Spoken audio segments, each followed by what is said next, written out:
आज की आराधना में आप सबों का हार्दिक स्वागत है। आइए हम लोग आह्वान वचन से आज की आराधना को आरंभ करें। भजन संहिता 34 1 से 3। भजन संहिता 34 1 से 3। मैं हर समय यहोवा को धन्य कहा करूँगा, उसकी स्तुति निरंतर मेरे मुख से होती रहेगी। मैं यहोवा पर घमंड करूँगा, नम्र लोग यह सुनकर आनंदित होंगे। मेरे साथ यहोवा की बड़ाई करो और आओ हम मिलकर उसके नाम की स्तुति करें। आमीन।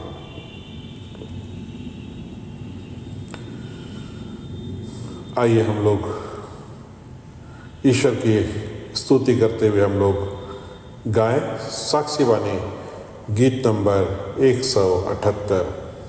साक्षीवाणी गीत नंबर 178।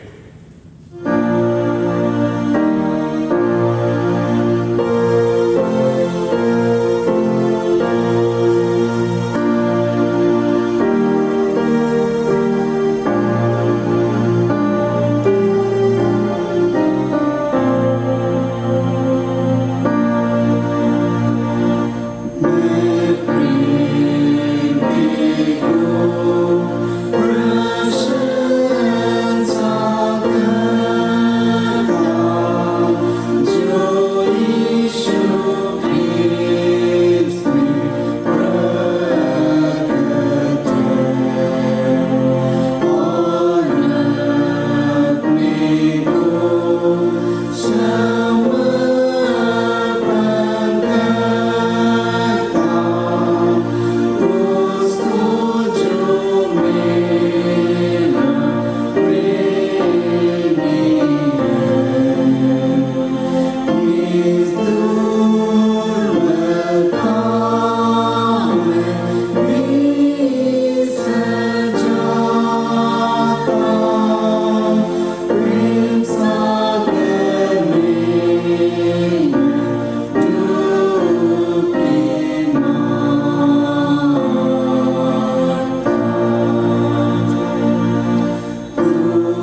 परमेश्वर पिता और पुत्र और पवित्र आत्मा के नाम से आमीन। हमारी सहायता ईश्वर के नाम से है जिसने स्वर्ग और पृथ्वी को सिरजा।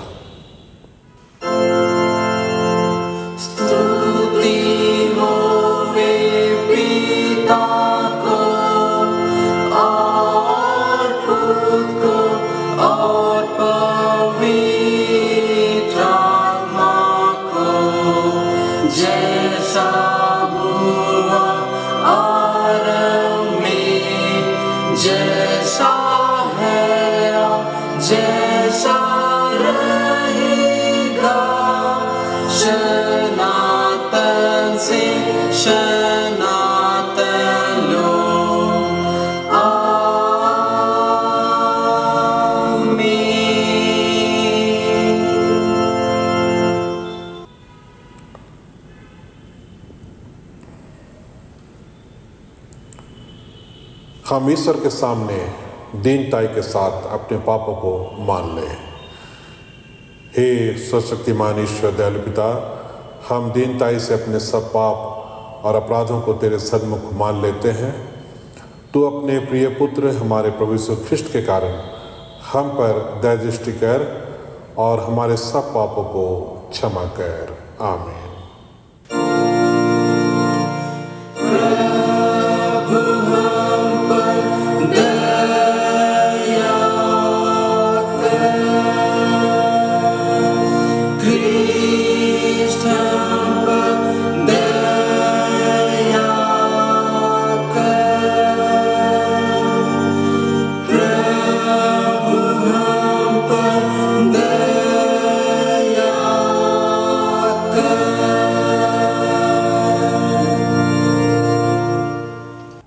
शांति का वचन।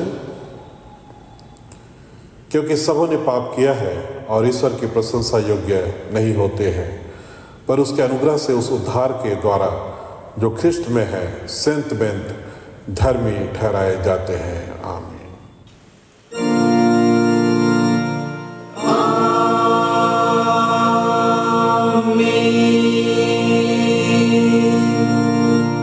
सबसे ऊंचे स्थान में ईश्वर का गुणगान हो।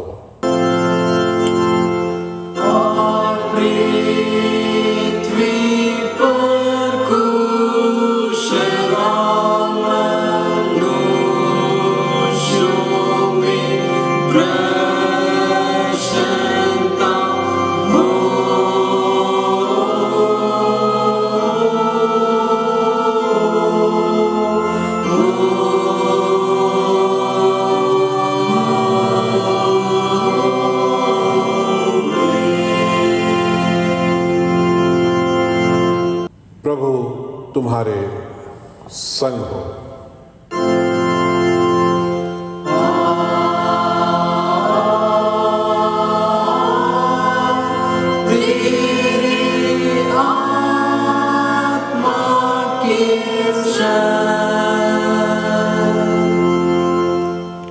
हम प्रार्थना करें।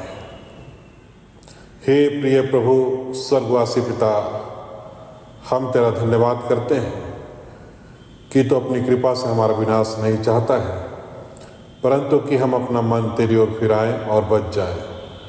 हम तेरी विनती करते हैं, अपना पवित्र आत्मा हमको दे कि वह प्रतिदिन हमारे मनों में सच्चा पश्चाताप उत्पन्न करे, हमारे हृदय में पाप क्षमा और अनंत जीवन की लालसा जन्मे, और तेरी अपार कृपा को विश्वास से ग्रहण करने और उसमें स्थिर रहने के लिए हमको सामर्थ्य दे। हर प्रकार की परीक्षा में हमको संभाल, जिससे अनुग्रह के द्वारा अंत में परम सुखी हो जाए, हमारे प्रभु यीशु ख्रिस्ट के कारण। आमीन।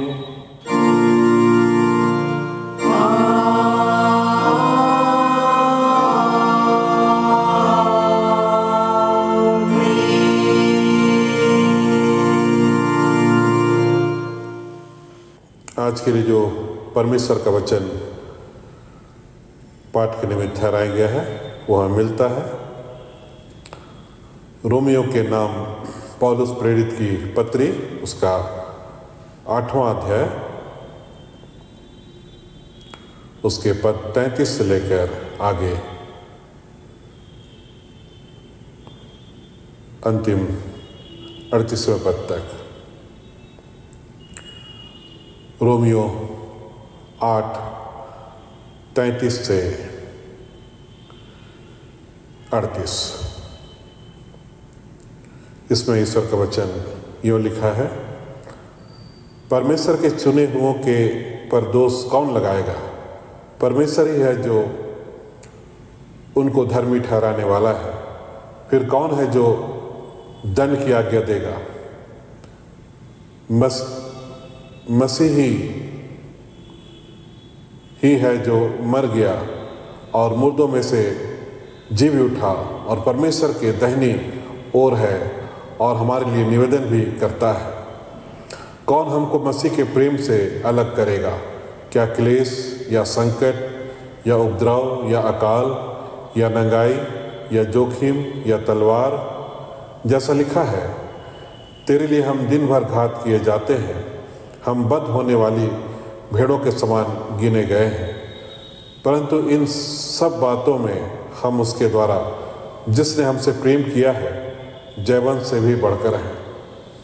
क्योंकि मैं निश्चय जानता हूँ कि न मृत्यु, न जीवन, न स्वर्गदूत, न प्रधानताएं, न वर्तमान, न भविष्य, न सामर्थ, न ऊंचाई, न गहराई और न कोई और सृष्टि हमें परमेश्वर के प्रेम से जो हमारे प्रभु मसीह यीशु में है अलग कर सकेगी। यहाँ तक आमीन। तेरा धन्यवाद हो हे ख्रिस्त यीशु। हालेलुया।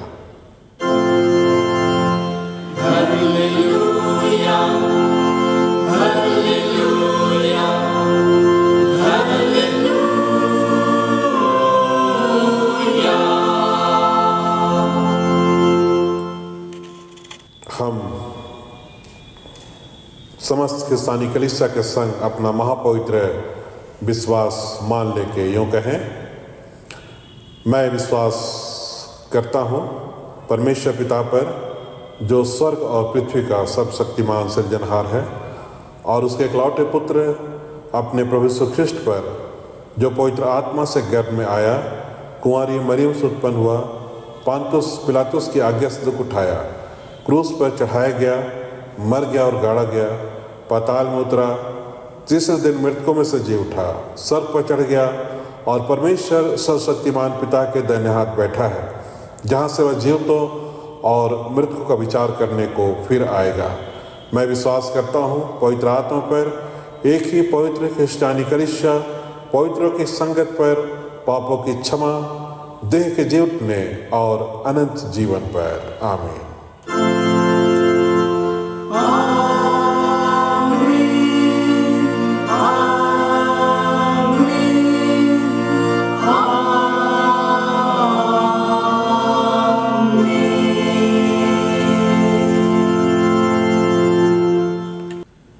मंडली बैठे,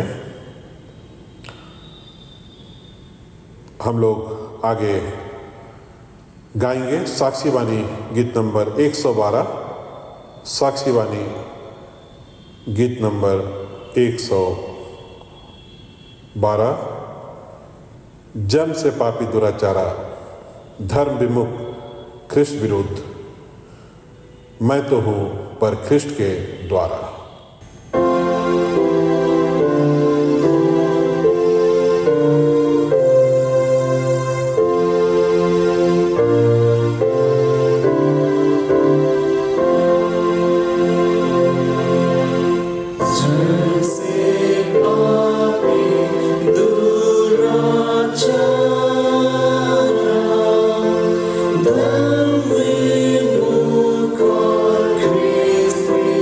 The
मंडली खड़ी होए। तुम्हें हमारे पिता परमेश्वर और प्रभु यीशु ख्रिस्ट की ओर से अनुग्रह और शांति मिले। हम प्रार्थना करें। हे प्रेमी परमेश्वर पिता, तेरा धन्यवाद हो प्रभु, क्योंकि तू धन्य के योग है।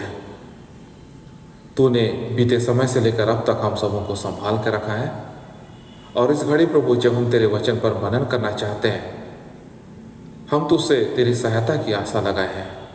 हे पिता, अपने वचन का समझ हम पर खोल दे और हमारी सहायता कर कि तेरे वचन को सीखें और उसके अनुसार चल पाएं, ताकि तेरी इच्छा हम सबके जीवन में पूरी होने पाए। यीशु ख्रिस्ट के नाम में आमीन। परमेश्वर के पवित्र वचन में से हम अगुवाई लें। उपदेश के निमित्त जो परमेश्वर का पवित्र वचन ठहराया गया है, वह हमें मिलता है लूका रचित सुसमाचार उसके 18वें अध्याय 9वें पद से 14वें पद तक। लूका 18:9 से 14। इसमें परमेश्वर का वचन यूं लिखा है, उसने उनसे जो अपने ऊपर भरोसा रखते थे कि हम धर्मी हैं और दूसरों को तुच्छ जानते थे, यह दृष्टांत कहा। 2 मनुष्य मंदिर में प्रार्थना करने के लिए गए। एक फरीसी था और दूसरा चुंगी लेने वाला। फरीसी खड़ा होकर अपने मन में यूं प्रार्थना करने लगा, हे परमेश्वर, मैं तेरा धन्यवाद करता हूँ कि मैं दूसरे मनुष्य के समान अंधेर करने वाला, अन्यायी और व्यभिचारी नहीं, और न इस चुंगी लेने वाले के समान हूँ। मैं सप्ताह में 2 बार उपवास करता हूँ। मैं अपनी कमाई का 10वां अंश भी देता हूँ। परंतु चुंगी लेने वाले ने दूर खड़े होकर स्वर्ग की ओर आंख उठाना भी ना चाहा, वरन अपनी छाती पीट पीट कर कहा, हे परमेश्वर, मुझ पापी पर दया कर। मैं तुमसे कहता हूँ कि वह दूसरा नहीं परंतु यही मनुष्य धर्मी ठहराया जाकर अपने घर गया। क्योंकि जो कोई अपने आप को बड़ा बनाएगा वह छोटा किया जाएगा, और जो अपने आप को छोटा बनाएगा वह बड़ा किया जाएगा। आमीन। मंडली बैठ जाए। ख्रिस्ट में उपस्थित प्यारों, हम अपने जीवन में बहुत सारे बदलावों को देखते हैं, और हम चाहते हैं कि हमारा जो बदलाव हो वो ऐसा हो कि आज जो हमारी परिस्थिति है, आने वाले समय में उसकी स्थिति और अच्छी होते चले जाए। इस कारण हम लोग प्रयास करते हैं अपने लिए और अपने प्यारों के लिए प्रयास करते हैं कि जब परिवर्तन हो तो बेहतरी के लिए हमारा परिवर्तन होता चला जाए। बच्चों का जब विकास होता है, माता पिता, अभिभावक, घर के बड़े बुजुर्ग जो बच्चे से प्रेम रखते हैं, उनके लिए भलाई का प्रबंध करते हैं कि उनका विकास सही ढंग में होता चला जाए। इसलिए हम लोग जब समय होता है बच्चों को स्कूल भेजते हैं, और उससे पहले घर में जो सिखाया जाता है अनौपचारिक रूप से वो काम करते हैं, और उसके बाद भी हमारी शिक्षा जारी रहती है। वैसे ही ख्रिस्ट विश्वास में बढ़ने के लिए हम लोग बच्चों को परमेश्वर के प्रेम के विषय बताते हैं, ख्रिस्ट के विषय। और जैसा बाइबल में वर्णन किया गया है, परमेश्वर ने मूसा से जो कहा था कि वह इस्राएलियों को इस प्रकार बताया करें कि घर का जो प्रधान होता है वह इन सब बातों को अपने बाल बच्चों को सिखाया करे। इस बात पर हम लोग विश्वास करते हैं, और हमारा प्रयास रहता है कि जो मूल शिक्षा जो होता है घर में बढ़िया से सिखाया जाए। इसलिए माता पिताओं का विशेष जिम्मेदारी है, अभिभावकों का और हर एक ख्रिस्ट विश्वासियों का, कि बच्चों को जन्म से लेकर ही जब से वो संभालें, अपने जीवन के द्वारा और जिस रूप से भी हो सके शिक्षा की बातें पढ़ाकर, सुनाकर या जैसा भी उन्हें पढ़ाएं। उसी क्रम में जब बच्चे लोग धीरे धीरे बड़े होने लगते हैं तो हम लोग बच्चों को प्रार्थना करना सिखाते हैं। खाने से पहले प्रार्थना, उसके बाद वाली प्रार्थना, प्रभु की प्रार्थना, और धीरे धीरे विश्वास दर्पण और अन्य बातों को सिखाते हैं। और इस प्रकार बच्चों का विकास होने लगता है। बच्चों के लिए जो सबसे बड़े शिक्षक होते हैं वे उसके माता पिता होते हैं, उसके अभिभावक होते हैं जिन पर वह भरोसा रखता है। और परमेश्वर जब हमें बच्चों का दान दिया है तो हमें इस जिम्मेदारी को अच्छी तरह से पूरा करना है ताकि बच्चों का सही में विकास हो सके। ख्रिस्ट विश्वास में जैसा बढ़ना है उस दिशा में वे लोग कदम दम कदम बढ़ते चले जाएं। उसके साथ ही जब बच्चे लोग बड़े होते हैं, कलीसिया की ओर से जो प्रबंध किया गया है संडे स्कूल का, बच्चों को भेजना है ताकि वे उसमें शामिल होकर ख्रिस्ट विश्वास में बढ़ने में और कदम बढ़िया से बढ़ा पाए। बहुत सारे स्थानों में बाल समाज भी होता है, जहाँ कहीं हो रहा है निश्चय बच्चों को वहाँ भेजना है ताकि इसके द्वारा भी विश्वास में बढ़े। उसके बाद बहुत सारे स्थानों में ग्रीष्मकालीन बाइबल पाठशालाएं होती हैं, VBS, उसमें भेजा जाता है ताकि हम लोग इसके द्वारा अपने बच्चों को, अपने जवानों को सही दिशा में बढ़ा सकें। फिर जो इतवार की आराधना होती है, हर एक ख्रिस्ट विश्वासियों को वहाँ आना है ताकि हम लोग अच्छी तरह से आगे बढ़ सकें। हम लोग अपने घर में भी परमेश्वर की आराधना कर सकते हैं, विश्वास कर सकते हैं, लेकिन ये झुंड जो होता है वो हमारे लिए भलाई के लिए होता है ताकि उसके द्वारा हम लोग विश्वास में और मजबूत हो सकें। हमारे वहाँ पहुँचने से, झुंड में जब हम पहुँचते हैं, बहुतों के विश्वास को देखकर हमें प्रेरणा मिलती है ताकि हम लोग सही दिशा में बढ़ सकें और हमारे द्वारा बहुत लोग प्रेरणा भी ले सकते हैं। इसलिए इतवार की आराधना में हर एक को आना है। प्रभु यीशु ख्रिस्ट के विषय भी लिखा हुआ है कि वह पवित्रालय जाया करता था, सभागार, और पर्व त्योहारों में जैसा वर्णन लिखा हुआ है वह यरूशलेम के मंदिर में भी गया था। वैसे ही हम लोग प्रति इतवार जो आराधना होती है उसमें शामिल होना है, पर्व त्योहारों में। और जब हम लोग जाते हैं, साथ में जो हमारे बीच में बच्चे होते हैं, नौजवान, उनको परमेश्वर के विषय में और गहराई से बताना है। प्रतिदिन बाइबल पढ़ना है, प्रार्थना करना है ताकि इसके द्वारा हमारा विकास सही दिशा में होने पाए। बहुत सारे लोग इस बात की गंभीरता समझते हैं और इसके महत्व को समझते हैं और जवाबदेही में बढ़ रहे हैं। परमेश्वर ने आशीष दे के आगे इसी प्रकार और आगे बढ़ते चले जाएं।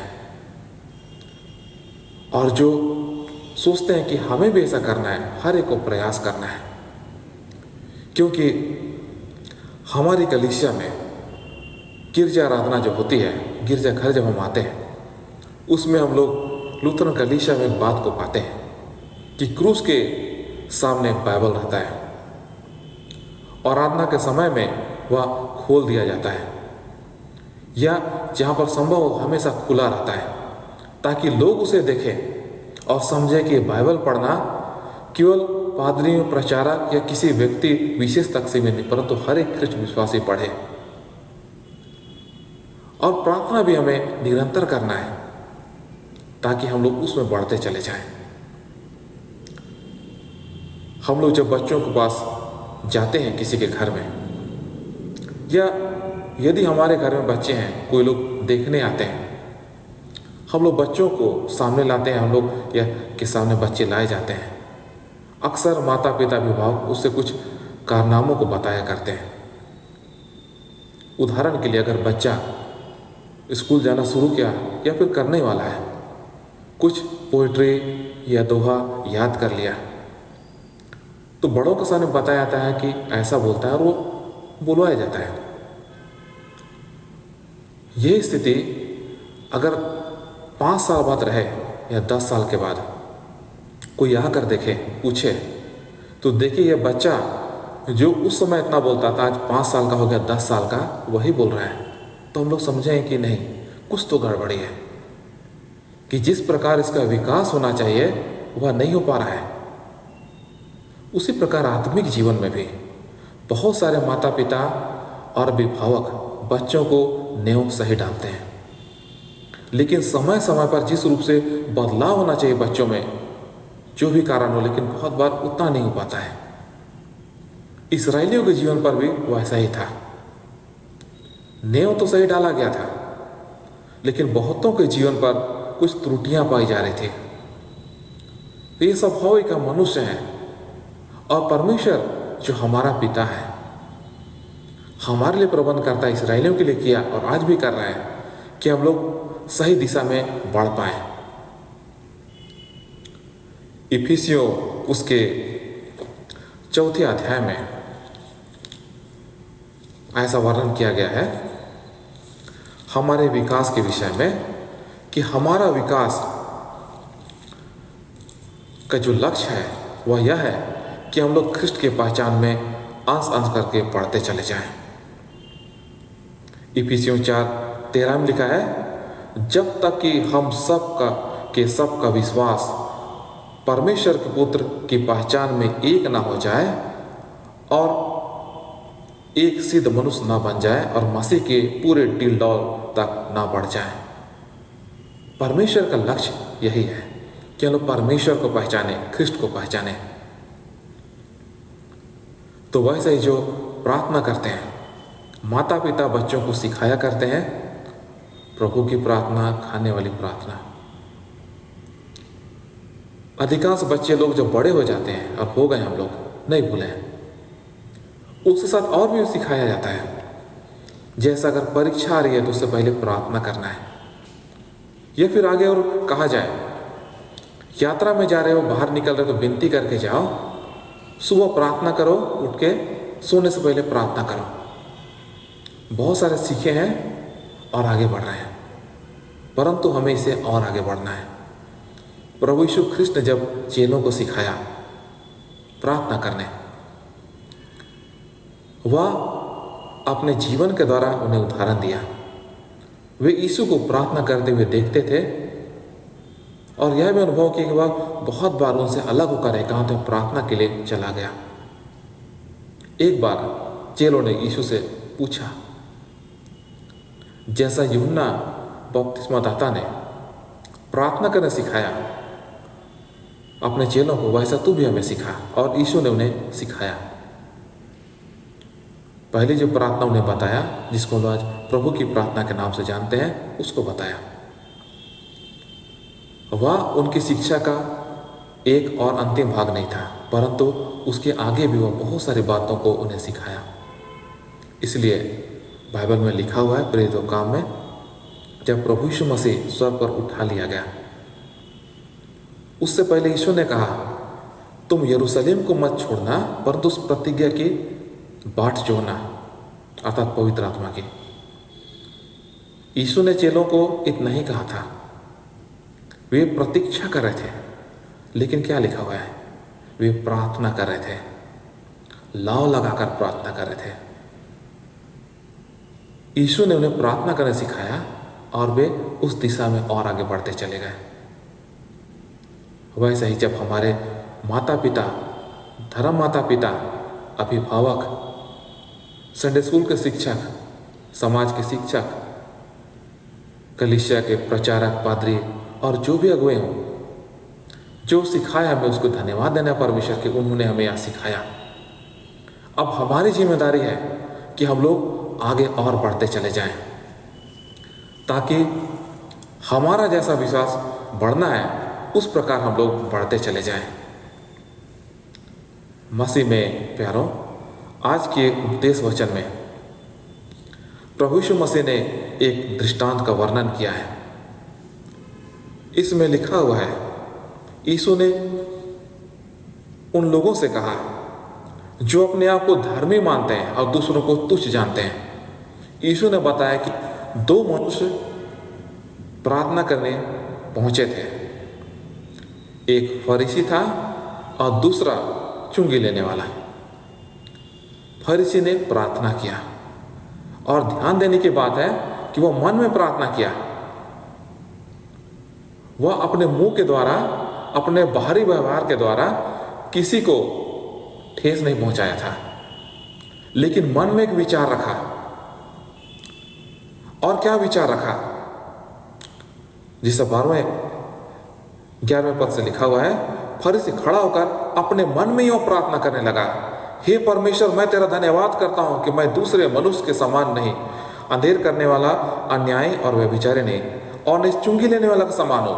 मैं सप्ताह में 2 बार उपवास करता रखता हूं, मैं अपनी कमाई का 10वां अंश भी देता हूं।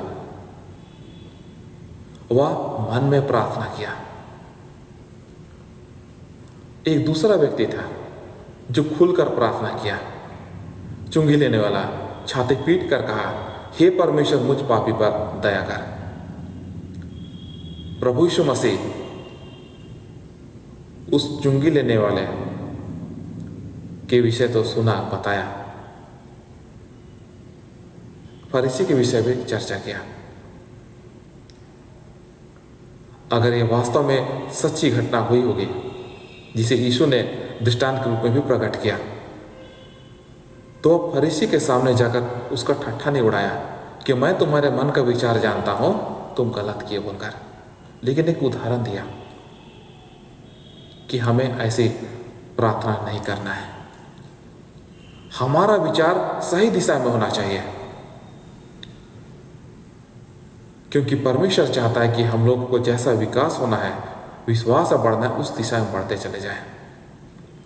और मसीह विश्वास में जब हम बढ़ते हैं, उसमें जो शिक्षा की बातें, औपचारिक शिक्षा जो हम लोग पाते हैं अपने परिवार में, कलीसिया के द्वारा, बाइबल में पाते हैं, प्रार्थना में बढ़ते हैं, बहुत सारे अनुभव पाते हैं, ये जो हमें सिखाई जाती है, ये हमें मदद करती है कि हम लोग सही पहचान पढ़ पाए। परमेश्वर का वचन हमें सही दिशा में ले चलता है, लेकिन उससे बढ़कर हमारा जो मूल शिक्षक है उसे हमें समझना है, वह कौन है। और वह मूल शिक्षक परमेश्वर है, पवित्र आत्मा है, जिसका लक्ष्य एक ही है कि हम लोग परमेश्वर को वैसे समझ पाए जैसा वह चाहता है। वह आराम से लेकर हम मनुष्यों को ले चलता है कि हम लोग परमेश्वर को सही दिशा में समझ पाए, सही उसका समझ रख पाए।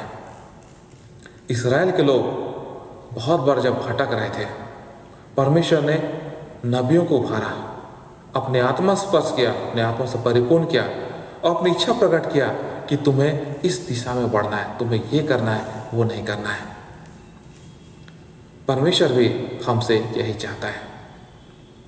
कलीसिया जीवन में जब हम रहते हैं तो परमेश्वर हमारे अंदर में बहुत सारे कार्य को करता है,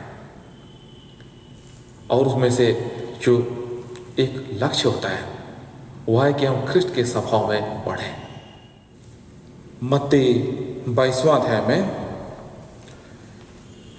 इस्राएलियों के एक धार्मिक व्यवस्थापक ने यीशु से एक सवाल पूछा कि सबसे बड़ी आज्ञा कौन सी है। यीशु ने जवाब दिया, तू अपने परमेश्वर सारे मन, बल, शक्ति से प्रेम रख और अपने पड़ोसी से अपने समान प्रेम रख।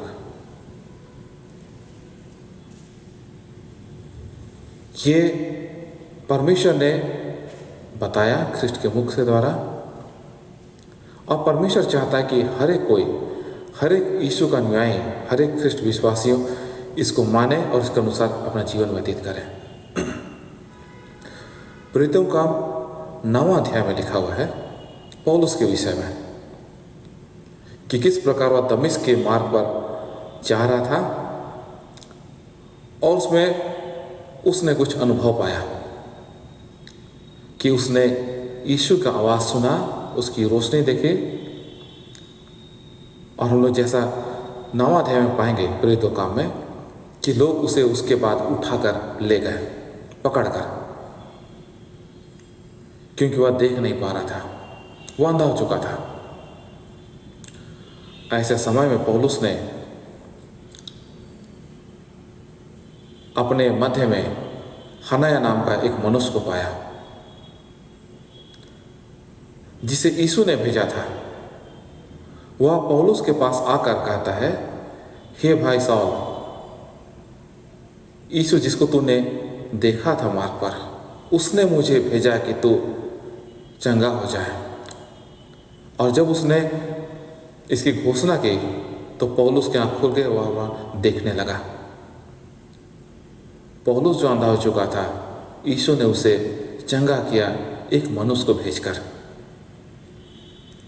प्रभु यीशु मसीह उसे वहीं सीधे रूप से कर सकता था, लेकिन पौलुस को उसने बहुत गहरी बात का शिक्षा दिया, शब्दों के द्वारा नहीं परंतु जीवन का अनुभव के द्वारा। पौलुस उस अनुभव को प्राप्त कर कर जो उसने दमिश्क के मार्ग पर यीशु के संग किया था, और जिस दिशा में वह पहले से ही परमेश्वर की धुन में लगा हुआ था, वह परमेश्वर को सारे मन बल शक्ति से प्रेम करने का प्रयास में सही दिशा में कदम बढ़ा रहा था। प्रभु ने उसका कदर किया, उसको स्वीकार किया। पौलुस को प्रभु यीशु मसीह यह भी बताना चाहता था कि तू अपने पड़ोसी से अपने समान प्रेम रख। इसलिए एक मनुष्य को भेजा ताकि उसके द्वारा पौलुस यीशु की उस चंगाई को प्राप्त कर सके, ताकि पौलुस का जो विश्वास है वह परमेश्वर से ऐसा जुड़े ताकि वह परमेश्वर से सारे मन बल शक्ति से प्रेम रखे और अपने पड़ोसी से प्रेम रखे। जब यीशु ने यह शिक्षा दिया था मुख बोल के द्वारा कि तू अपने परमेश्वर से सारे मन बल शक्ति से प्रेम रख और अपने पड़ोसी से प्रेम रख, उसमें पौलुस नहीं था, लेकिन यीशु ने पौलुस को यह सिखाया। जीवन के अनुभव के द्वारा पौलुस ने उस बात को सीखा। यह परमेश्वर का काम करने का तरीका है। हर एक ख्रिस्ट विश्वासी के जीवन में पवित्र आत्मा इसी प्रकार कार्य करता है कि जब हम ख्रिस्ट में रोपे जाते हैं पवित्र बपतिस्मा के द्वारा, या फिर परमेश्वर की लालसा में धर्म खोजी होकर बढ़ रहे हैं, परमेश्वर चाहता है कि हमारे अंदर में यीशु का स्वभाव उत्पन्न हो। फिलिपी 2:5 में लिखा है, जैसा प्रभु यीशु मसीह का स्वभाव था वैसे ही तुम्हारा स्वभाव हो, पौलुस प्रेरित ने लिखा है। प्रभु यीशु मसीह भी परमेश्वर से पिता से सारे मन बल शक्ति से प्रेम करता था और दूसरों से अपने समान प्रेम रखा, और वही स्वभाव वह हर एक ख्रिस्ट विश्वासी के अंदर में डालता है। पौलुस ने यीशु की शिक्षा को नहीं पाया, लेकिन जब वह यीशु का होकर बढ़ रहा है, बढ़ना चाह रहा है, तो प्रभु यीशु मसीह अपने स्वभाव को उसके अंदर डाला ताकि वह समझ सके परमेश्वर का मूल शिक्षा क्या है, कि परमेश्वर से प्रेम रखे और पड़ोसी से प्रेम रखे।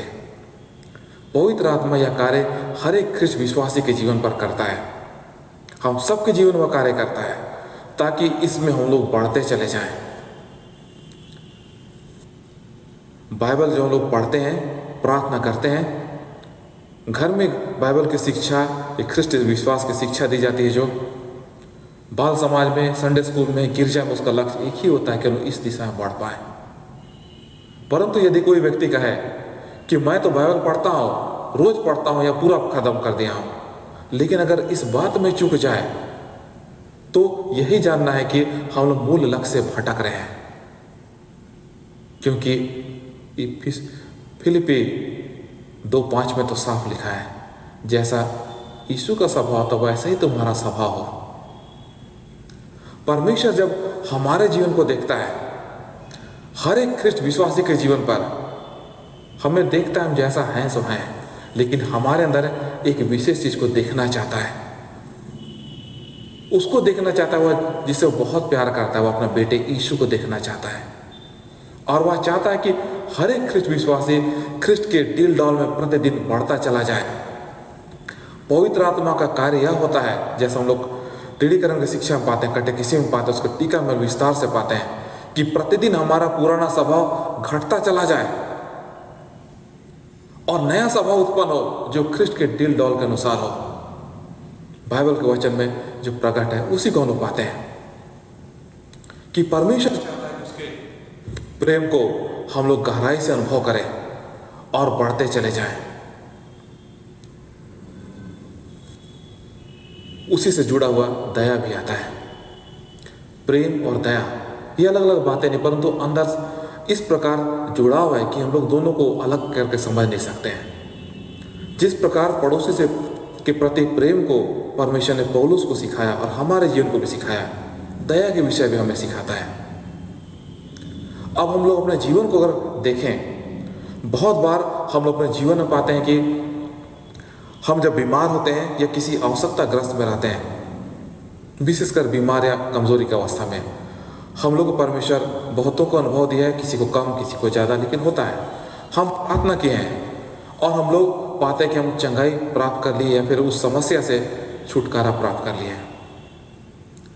हम धन्यवाद देते हैं परमेश्वर को, निश्चय परमेश्वर यह अनुभव हमारे जीवन पर देता है। लेकिन उसके बाद हम लोग भी पाते हैं कभी हम लोग और बीमार होते हैं या कोई समस्या में रहते हैं, हम प्रार्थना करते हैं, हम चंगे नहीं हो जाते हैं, परंतु कोई व्यक्ति आकर हमारे लिए प्रार्थना करता है और उसके प्रार्थना के द्वारा हम लोग चंगे हो जाते हैं। ऐसे समय में यह नहीं समझना है कि परमेश्वर ने हमारी प्रार्थना को नहीं सुना, परंतु चंगाई के बाद धन्यवाद देना है, क्योंकि इन बातों को हम बाइबल में पाएंगे। परमेश्वर को धन्यवाद देना है कि हाँ प्रभु, तूने हमें इस योग्य किया कि मैंने प्रार्थना किया था, तूने मुझे चंगा कर दिया। लेकिन दूसरी बार जब मैं इस अवस्था में पहुंचा तो मैंने प्रार्थना किया, तूने मुझे इस बार भी चंगा किया, लेकिन मुझे उस व्यक्ति को भेजा या इस व्यक्ति को भेजा, उसके प्रार्थना के द्वारा जो उसने तेरे नाम से किया, मैंने चंगाई प्राप्त। धन्यवाद देना है कि परमेश्वर ने हमें अपने प्रेम में मजबूत किया, पड़ोसी प्रेम में भी वह मजबूत किया है। तो हम जब परमेश्वर को धन्यवाद देते हैं तो धन्यवाद हम कहाँ से देख पाएंगे? जब हम परमेश्वर के वचन पढ़ेंगे तब हम पाएंगे कि निश्चय परमेश्वर का कार्य इस प्रकार हमारे जीवन पर हो रहा है। नहीं तो अगर यदि हम बाइबल ना पढ़ें तो हम यही सोचने लगेंगे कि परमेश्वर ने मुझे छोड़ दिया, मेरी प्रार्थना को नहीं सुना। और उसके बाद ऐसा भी सोचना भी आ सकता है कि मुझसे ज़्यादा धर्मी तो वो व्यक्ति है, उसने प्रार्थना किया, परमेश्वर उसी के ज़्यादा सुनता है। परंतु जब बाइबल ध्यान से पढ़ें तो हम लोग पाएंगे परमेश्वर क्या कार्य हमारे जीवन में कैसा हो रहा है। ऐसा हो रहा है कि परमेश्वर हमें देखा कि हम यह मान ली कि परमेश्वर हमें चंगा करता है, छुटकारा देता है हमारी प्रार्थना के द्वारा, तो अगला कदम वह हमें बढ़ा रहा है कि हम इस पर तो विश्वास करते हैं, लेकिन इस पर और मजबूत हो जाएं कि पड़ोसी प्रेम में हम लोग बढ़ते चले जाएं। इसको दया भी कहते हैं कि परमेश्वर ने अपनी दया हमारे जीवन पर किया है, हमारे बल पर केवल नहीं कि मैंने प्रार्थना किया और हो गया, परंतु परमेश्वर ने किसी व्यक्ति को लेकर आया, उसने प्रार्थना की, हमारे लिए प्रबंध किया। कभी कभी कुछ परिस्थिति में हम बहुत कमजोर हो जाते हैं, प्रार्थना नहीं कर पाते हैं। विश्वास में जो बहुत मजबूत है परमेश्वर उसको भरता है कि वह आकर हमारे लिए प्रार्थना करता है और हम लोग उस दुर्दशा से छुटकारा प्राप्त करते हैं। यह भी एक दया को समझने का एक उपाय है। पुराने नियम में, बाइबल के पुराने नियम में पाते हैं निर्गमन की पुस्तक में मूसा के जीवन के एक अनुभव को कि परमेश्वर ने अपनी उपस्थिति उस पर बहुत गहराई से प्रकट किया। निर्गमन अध्याय संख्या 34 में लिखा है कि परमेश्वर यहोवा ने अपनी उपस्थिति उसके सम्मुख प्रकट किया।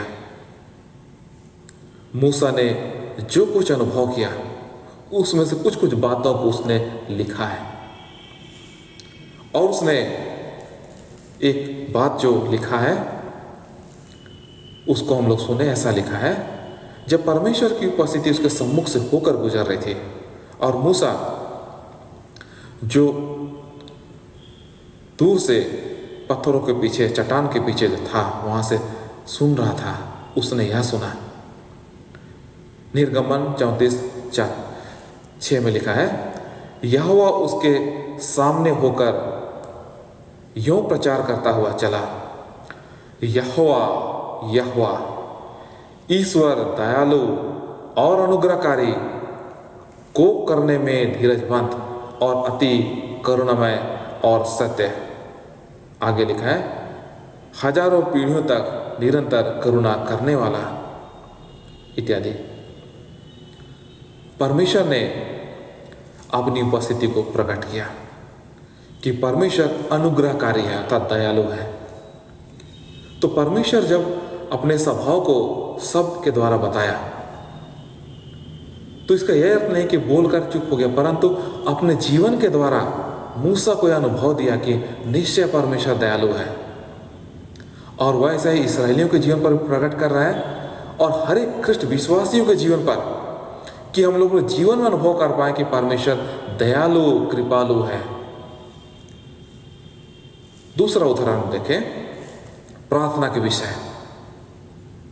हम जो प्रार्थना करते हैं बहुत सारी बातें पूरी हो जाती है, ऐसा हम लोग अपने जीवन में पाते हैं, या कुछ बातें पूरी हो जाती हैं।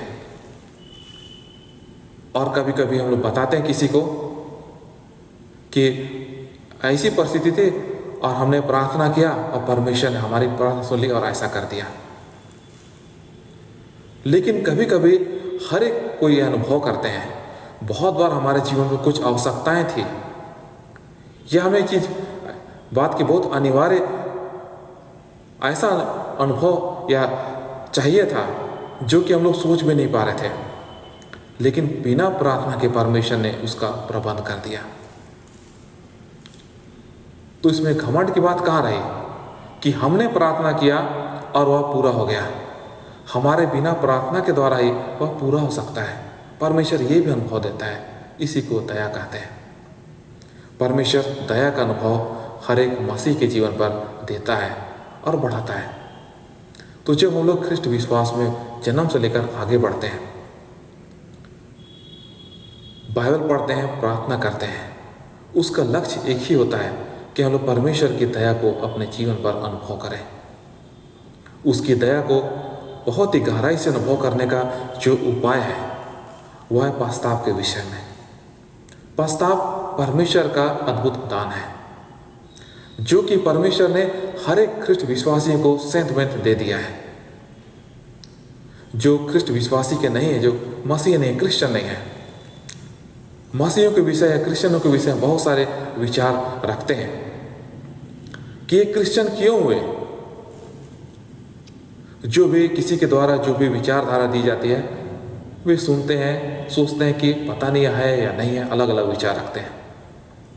लेकिन हम जो ख्रिस्ट विश्वासी हैं, हम लोगों ने जो कुछ पाया है उसका तो अद्भुत अनुभव हम लोग प्राप्त करते हैं। इसलिए यदि कोई सच्चा ख्रिस्ट विश्वासी है तो चाहे परिस्थिति विपरीत क्यों ना हो जाए, वह ख्रिस्ट को कभी नहीं त्यागेगा। और परमेश्वर जब हमें विश्वास में रोपा है, वह हर एक ख्रिस्ट विश्वासी को अपनी पवित्र उपस्थिति अनुभव देता है। जैसा उसने मूसा को, जो उसके बातों को माना करता था, उसके सम्मुख अपनी उपस्थिति को प्रकट किया, उसके जीवन में अपनी उपस्थिति को अनुभव दिलाया, ताकि मूसा अपने आप को अलग ना समझ सके, अकेला महसूस ना करे। वैसे ही जब ख्रिस्ट विश्वासी होकर जी रहे हैं तो परमेश्वर यह अनुभव हर एक को देता है। उसमें से एक जो अनुभव है पश्चाताप के विषय में। हम लोग यदि कुछ गलत काम करें तो परमेश्वर ने हमारे अंदर एक स्वाभाविक क्रिया डाल कर रखी है, जिसे हम लोग आज के टेक्निकल शब्द में कहें इनबिल्ट क्वालिटी। कुछ यदि गलत करें तो हमें अफसोस होता है कि हमने कुछ गलत किया। कुछ भलाई के अवसर हो तो हम लोग उसे तुरंत समझ सकते हैं। उदाहरण के जैसा पादरी मार्टिन लूथर के शब्दों को ही जो लिखा गया है कैटेकिज्म में बताया गया था बहुत बार, और उसे फिलिप मिलान खता ने कन्फेसियो अगस्ताना के टीका में भी विस्तार से वर्णन किया गया है। उसमें उसने बताया कि यदि कोई व्यक्ति गड्ढा में गिर जाए तो हम मनुष्यों में एक स्वभाव होता है कि उसके प्रति सोच सके, गड्ढा देखे तो हम लोग उसको भर सके, इस प्रकार का विचार हमारे अंदर होता है। परमेश्वर ने हमारे अंदर में ये सब विचार रखे हैं लेकिन परमेश्वर को हम अपने बलबूते पर समझ नहीं सकेंगे कि परमेश्वर कौन है बोलकर। हमारे अंदर में एक स्वभाव है कि लालसा होते कि परमेश्वर को खोजे, सच्चा ईश्वर कौन है। इसलिए संसार में लोग जहां कहीं भी रहते हैं, किसी भी युग के लोग, जो भी उनको समझ मिला, ईश्वर की लालसा करते हैं कि असल ईश्वर कौन है बोलकर। लोग लालसा कर रहे हैं कि ईश्वर कौन है, हम लोग खोजे। परमेश्वर ने हर एक मनुष्य के अंदर स्वभाव डालकर रखा है। तो जब हम अपने जीवन में रहते हैं मसीही होकर, तो परमेश्वर यह चाहता है कि हम लोग यीशु को अनुभव करें। हम अपने बल पर परमेश्वर को पा नहीं सकते हैं, लेकिन परमेश्वर यह जो यीशु को हमारे जीवन पर प्रकट करता है, उसी को दया कहते हैं कि परमेश्वर ने दया मुझ पर किया। और उसी क्रिया में होता है पछताव के विषय में। यदि हम लोग किसी को दुख पहुंचाए तो हम लोग खेदित होते हैं कि हाँ, हमने गलत किया है, अफसोस करते हैं, रिग्रेट। परंतु सच्चा पछताव परमेश्वर की ओर से होता है, अर्थात परमेश्वर हमारे अंदर उत्पन्न करता है, तब हम लोग सच्चा पछताव कर सकते हैं। पवित्र आत्मा ख्रिस्ट विश्वासियों के अंदर अपना कार्य करता है और पवित्र आत्मा ही सहायता करता है कि हम लोग सही रीति से पछताव कर सकें। यूहन्ना 16वें अध्याय पद 8 में लिखा है पवित्र आत्मा के स्वभाव के विषय में।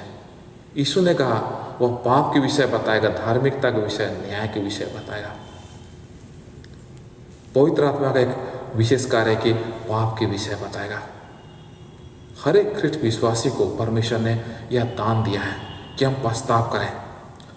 हम प्रतिदिन के जीवन पर जब पछताव का अनुभव करते हैं,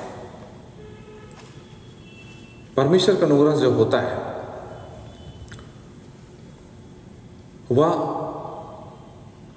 हमें अगुवाई देता है कि लोग ख्रिस्ट को गहराई से अनुभव कर सके, समझ पाए।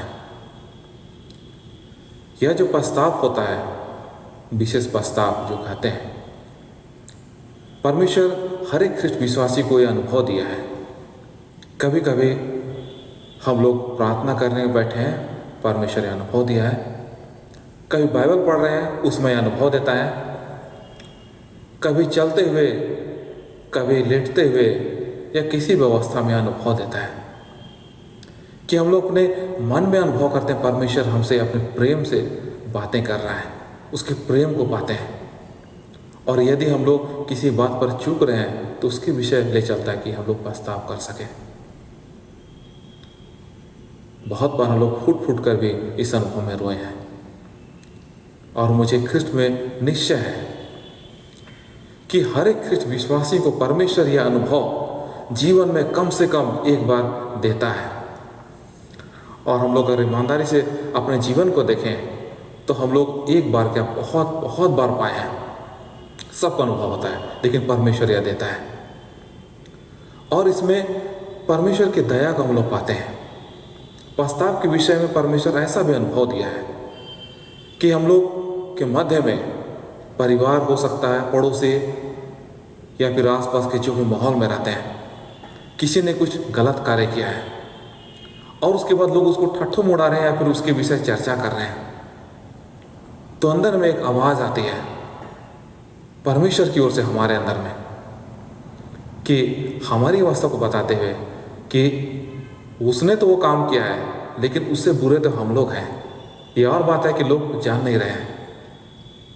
और वह आवाज़ हमें क्या प्रेरणा देती है कि हम लोग मन फिराएं और सामने वाली व्यक्ति को ठट्ठों में ना उड़ाएं। बहुत बार हम लोग उसी समय मन में पछताव कर लेते हैं और कभी अपने कमरे में अकेले जाकर फुट फुट कर रोते हैं और कहते हैं हाँ प्रभु, उसने तो वह गलती किया और लोग उसे सजा दे रहे हैं, उसको ठट्ठों में उड़ा रहे हैं, जो भी कर रहे हैं, लेकिन तेरी दया इतनी महान है कि मैं तो उससे बड़ा पापी हूँ, लेकिन तूने मेरे जीवन को लोगों के सामने आने नहीं दिया। मुझे प्रेरित किया कि मैं पछताव कर सकूं, क्योंकि तू मुझसे प्यार करता है। इसे दया कहते हैं। जो सच्चा पछताव करता है व्यक्ति और उसमें निरंतर बढ़ता है, वह दूसरों को ठट्ठा नहीं उड़ाएगा। यदि उड़ा दे परमेश्वर इतना प्रेरित करे कि वहीं पर वो पछताव करे, फिर वापस जाकर कि जब वह सोने जाए तो परमेश्वर उस बात को स्मरण कराएगा कि मैंने तुम्हें ऐसा अनुभव दिया था, तेरे पापों को क्षमा किया। आज वह व्यक्ति तो थोड़ा सा कुछ किया, तुम्हें मौका मिला तुम भी ठट्ठों में उड़ा दिए। इस प्रकार परमेश्वर अपने दया का अनुभव हर एक के जीवन पर देता है। दया पर अगर और चर्चा की जाए तो बहुत कुछ है। हमारा सिखाने वाला तो पवित्र आत्मा है, जो हर एक ख्रिस्ट विश्वासियों को, जो आज आराधना में उपस्थित हैं या चाहे कहीं भी हैं, परमेश्वर इस अनुभव को ले चलता है, किसी से भेदभाव नहीं करता है। आज के उपदेश वचन में जहाँ पर दो व्यक्तियों की प्रार्थना का विषय लिखा हुआ है, एक फरीसी और एक चुंगी लेने वाला। चुंगी लेने वाले की प्रार्थना को सुने क्या कहा गया है? वह कहता है, हे परमेश्वर मुझ पापी पर दया कर। बहुत सारी बातों को नहीं जानता होगा, पूरा नहीं करता, उपवास नहीं करता होगा, बहुत कुछ नहीं करता होगा, दशवांश भी नहीं देता होगा, लेकिन जो परमेश्वर का मूल्य कार्य है जो उनके जीवन पर हो रहा है, उसको वह जानना शुरू कर दिया था कि मूल है कि परमेश्वर की दया। यीशु ने कहा कि यही मनुष्य धर्मी ठहराया जाकर घर गया बोलकर। दशवांश देना या दान देना चर्च के नाम से कलीसिया अच्छी बात है। उपवास करना ताकि हम प्रार्थना में अच्छी तरह बढ़ पाए, यह अच्छी बात है। लेकिन समस्या यहाँ पर जो डाली गई है, बताई गई है, वह है कि जो लोग अपने आप को धर्मी मानते थे उसके विषय में, तो गिरजा आराधना आना चाहिए सबको, बाइबल पढ़ना चाहिए, प्रार्थना करना है, पारिवारिक प्रार्थना करना है। लेकिन यदि कोई लोग इस बात को लेकर अहंकार करने लगे कि मेरा परिवार तो फलाना ज़्यादा धर्मी है, हम लोग रोज पारिवारिक प्रार्थना करते हैं, वो लोग तो नहीं करते हैं, या तो मैं ज़्यादा आराधना जाता हूँ, या फिर कभी कभी नया जो स्वभाव आ रहा है परिवर्तन, बहुत सारे प्रेयर ग्रुप है, लोग चले जाते हैं और कभी कभी ये विचार भी आता है कि हम लोग तो गिरजा आराधना जाते हैं अपने चर्च का, फलाना ग्रुप भी जाते हैं, हम लोग थोड़ा ज़्यादा धर्मी है, वो तो ऐसा है। ये सब जो है हमें ख्रिस्ट विश्वास में बढ़ने में मदद के लिए, अगर हम सही दिशा में बढ़ रहे हैं तो हम लोग दूसरों के प्रति अनुग्रहकारी विचार रखेंगे, दूसरों को तुच्छ नहीं जानेंगे, वरन यदि किसी को अपने से कमजोर पाएंगे तो उनके लिए प्रार्थना करेंगे और दूसरों को ठट्ठों में नहीं उड़ाएंगे। या जो फरीसी था वो मन में विचार रखा, यीशु ने उसके विषय कहा। हम लोग भी बहुत सारे लोग मुंह से नहीं बोले हैं, लेकिन कभी कभी बहुतों के अंदर में यह विचार आ जाता है कि हम तो थोड़ा ज़्यादा धर्मी हैं, या फिर अपना समूह को, अपने परिवार को, या फिर फ्रेंड सर्कल जो होता है, दोस्तों का समूह, या फिर कुछ भी हो सकता है जो रोजाना उठना बैठना, अपने आप को विशेष मान सकते हैं। प्रभु में बढ़ना अच्छी बात है, लेकिन यदि अपने आप को ज़्यादा महान बनाना चाहेंगे, दिखाना चाहेंगे दूसरा को तुच्छ, यह उचित नहीं है। क्योंकि परमेश्वर का जो कार्य है हर एक ख्रिस्ट विश्वासी का के अंदर, वह है कि हमारे अंदर में यीशु का स्वभाव उत्पन्न हो जाए। जब यीशु ने कहा कि दूसरा मनुष्य धर्मी ठहराया जाकर घर गया, तो परमेश्वर चाहता है कि हम में से हर एक ख्रिस्ट विश्वासी यीशु के नज़र में ऐसा ही रहे। परमेश्वर दया करे कि उसके दया को हम लोग समझ पाए और उसकी अनुग्रह जो हमारे जीवन पर है उसमें हम बढ़ते चले जाएं। आमीन। हम प्रार्थना करें। हे परमेश्वर पिता, तेरा धन्यवाद हो कि तूने हम सबसे बहुत प्यार किया है, और तू प्रभु हम सब ख्रिस्ट विश्वासियों को यह सिखाता है प्रभु कि तेरे प्रेम को हम समझ पाएं, पड़ोसी प्रेम में बढ़ें। और हम जानते हैं प्रभु तेरे वचन के द्वारा कि इसका कोई और दूसरा रास्ता नहीं है, और तू किसी को ऐसे ही नहीं छोड़ता, पर तू हर एक को ये अनुभव करे कि हम तुझसे प्यार करें और अपने पड़ोसी से अपने समान प्रेम रखें। उसी प्रकार तू हमें ले चलता है कि तेरे दया को अपने जीवन पर अनुभव कर सके। और तू प्रभु हर एक के जीवन पर यह कार्य कर रहा है, हम सबों के जीवन पर, हर एक ख्रिस्ट विश्वासी के जीवन पर यह कार्य कर प्रभु, और हमें समझ दे कि हम लोग तेरी इस अनुग्रह को समझ पाएँ, ताकि हम ख्रिस्ट के स्वभाव में और मजबूत होने पाएँ। ताकि कलीसिया के हर एक ख्रिस्ट विश्वासी के जीवन के द्वारा तेरी महिमा होने पाए और हमारे द्वारा यीशु की ज्योति परमेश्वर पिता हर एक जगह पहुंच पाए। ख्रिस्ट यीशु के नाम में पिता प्रार्थना दया से ग्रहण कर, आमीन। और परमेश्वर की शांति जो समस्त ज्ञान से परे है ख्रिस्ट यीशु में प्रत्येक के मन और अंतःकरण की रक्षा करे अब से सदा लो, आमीन। आगे हम गाएंगे साक्षी बानी 182। साक्षी बानी गीत नंबर 182, 182। ईश्वर ने दया मुझ पर किन्हा कि जिसके योग्य मैं ना रहा। आश्चर्य की बात मैं यही गिना, मैं दया नहीं खोजता था।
हम प्रार्थना करें।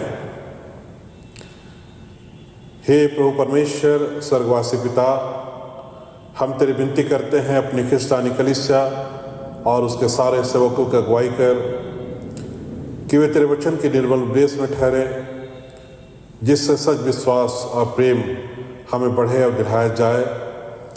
हे प्रभु, भारत रिपब्लिक के हमारे प्रेसिडेंट, इस प्रांत के गवर्नर, राजकीय सभाओं, मंत्रिमंडलों, सब न्यायियों, हाकिमों और सब राज कर्मचारियों को आशीष दे और उनकी अगुवाई कर कि वे न्याय और धर्म से देश की सेवा करें और हम कुशल चैन से सारी भक्ति और गंभीरता से काल बिताएं। हमारी कलीसियाई सभाओं, सेंट्रल काउंसिल, डायसेशन काउंसिल और कलीसिया के अन्य मंडली सभाओं को आशीष दे, कोई इस मंडली को तेरे पवित्र इच्छा के अनुसार चलाएं। जगत के लुथरान कलीसिया और देश विदेश के हमारे सभी ख्रिस्तीय विश्वासी मित्रों को आशीष दे कि हम ख्रिस्तीय प्रेम और सहयोग में आगे बढ़ें और जगत में तेरी साक्षी के लिए अधिक सामर्थ्य पाएं। हमारी कलीसिया के सब काम पर आशीष दे, लड़के लड़कियों की शिक्षा पर आशीष दे कि वे तेरे भय, प्रेम और भरोसा में बढ़ते जाएं। कलीसिया के विद्यालयों, शिक्षण, प्रशिक्षण, महाविद्यालयों और अन्य संस्थाओं को संभाल और उनको बढ़ती दे, उनके द्वारा कलीसिया के लिए आत्मिक और लौकिक आशीष दे। खेती बाड़ी और हर एक काम उद्यम को सफल कर, जिससे हर कोई सुविवेक से तेरे आगे चले और अपनी जीविका पाए। अपनी कृपा से उन सबों पर दृष्टि कर जो कंगालपन, रोग और नाना प्रकार की शकेती और दुख में उनको शांति दे। इस कोविड महामारी के विषय हम विशेष प्रार्थना करते हैं। जितने लोग इससे प्रभावित हैं, प्रभु परमेश्वर पर तू अनुग्रह की दृष्टि कर और प्रभु परमेश्वर हर एक पर तेरी कृपा बनी रहे। हमारे देश पर तेरी कृपा हो और प्रभु परमेश्वर जितने भी इससे मुकाबला करते हैं, विशेषकर हमारे डॉक्टर्स, नर्सेस और जितने विश्वास कर्मचारी हैं, तेरे सामर्थ्य हाथ में सौंपते हैं। प्रभु अपनी सुरक्षा उन्हें दे, अपनी कुशलता उन्हें दे और तेरी सुरक्षा कुशलता उनके जीवन बनी रहे। हाँ पिता परमेश्वर, इन दिनों जो भी समस्या है लोगों के जीवन में, भुखमरी की समस्या है, अकाल की समस्या है, प्रभु अनुग्रह कर कि सबों को पर्याप्त भोजन मिले और कोई भूखा ना रहे, कोई नंगा ना रहे। तो ऐसा अनुग्रह कर, ऐसी आशीष दे, क्योंकि तेरा वचन कहता है तू ही खाने को भोजन और पीने को जल देता है और पहनने को वस्त्र तू ही देता है।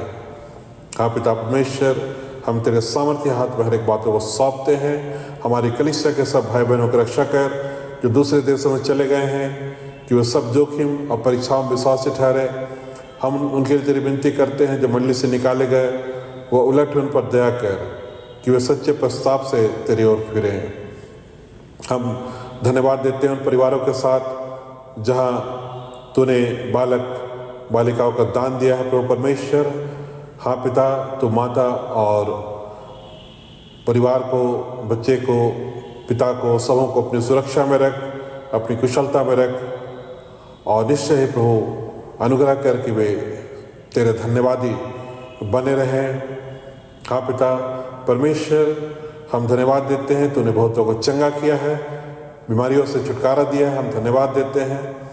हाँ पिता परमेश्वर, के साथ भी हम हो लेते हैं जिन परिवारों के प्रियजन उनसे विदा ले चुके हैं, उन शोकित परिवारों को भी शांति दे, कुशलता दे और तू ही प्रभु उन्हें विश्राम दे। पिता, उनको तेरे सामर्थ्य हाथ में सौंपते हैं। सब मनुष्यों का त्राणी ठहर और जो अंधियारे में बैठे हैं उन पर मुक्ति का उजाला प्रकाश चमका।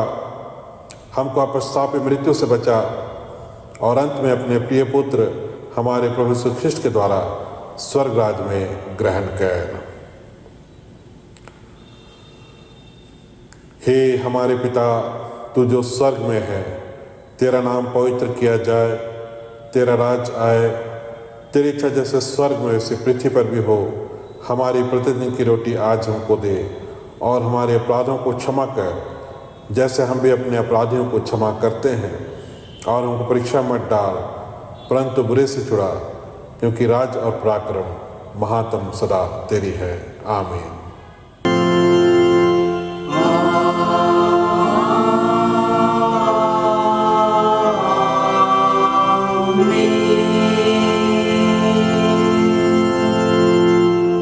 आप त्रिएक परमेश्वर का आशीर्वाद विश्वासी और दिन मन से ग्रहण कर। परमेश्वर तुझे आशीष दे और तेरी रक्षा करे। परमेश्वर अपने मुंह का प्रकाश तुझ पर करे, तुझ पर अनुग्रह करे। परमेश्वर अपने मुंह का प्रकाश तुझ पर करे और तुझे अपना कुशल देवे। आमीन।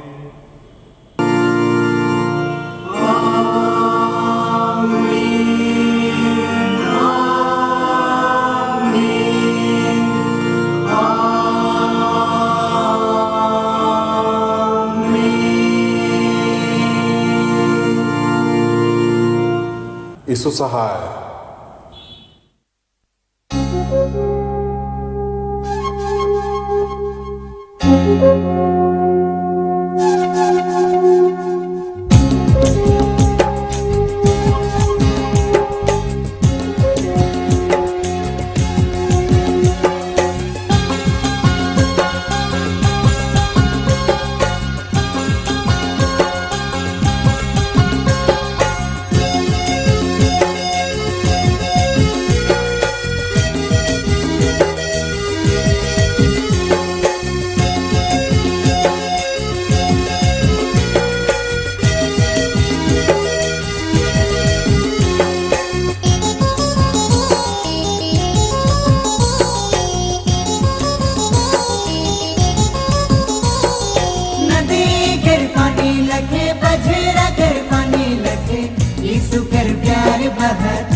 चला रे भैया बहिन सोभे यीशु कर प्यार झुके जा।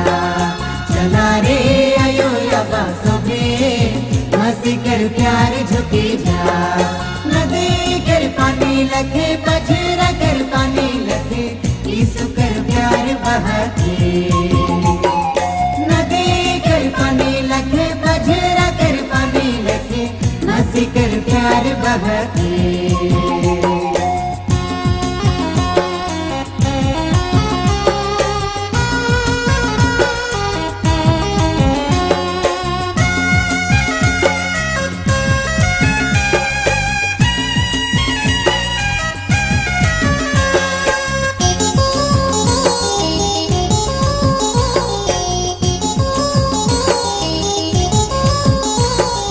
देखा प्रभु माँ से कर प्रेम, स्वर्ग छोड़ दुनिया में आला। अबा परमेश्वर कर बेटा, मनवा बैल धरती में आला। देखा प्रभु माँ से कर प्रेम, स्वर्ग छोड़ दुनिया में आला। अबा परमेश्वर कर बेटा,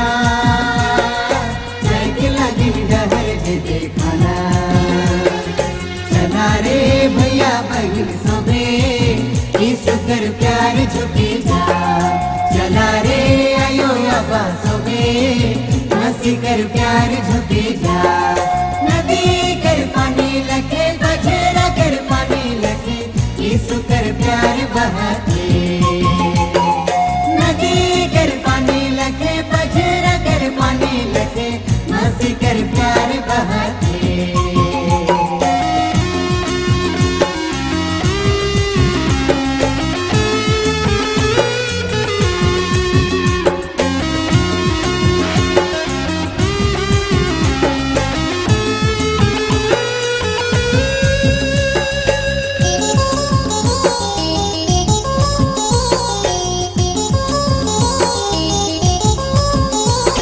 देखा प्रभु माँ से कर प्रेम, स्वर्ग छोड़ दुनिया में आला। मनवा लगिन बड़ी प्रेम से खुशी खुशी जान दे दिला।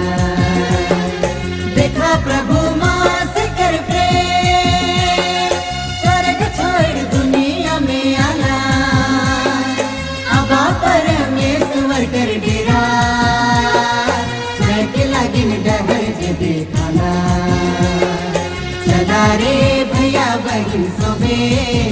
यीशु कर प्यार झुके जा चला रे आयो अबा सोबे मसी कर प्यार झुके जा नदी कर पानी लखे पझरा कर पानी लखे यीशु कर प्यार बहते नदी कर पानी लखे पझरा कर पानी लखे मसी कर प्यार बहते चला रे भैया बहन सोबे यीशु कर प्यार झुके जा रे आयो अबा सोबे मसी कर प्यार झुके जा चला रे भैया बहन सोबे यीशु कर प्यार झुके जा चला रे आयो अबा सोबे मसी कर प्यार झुके जा।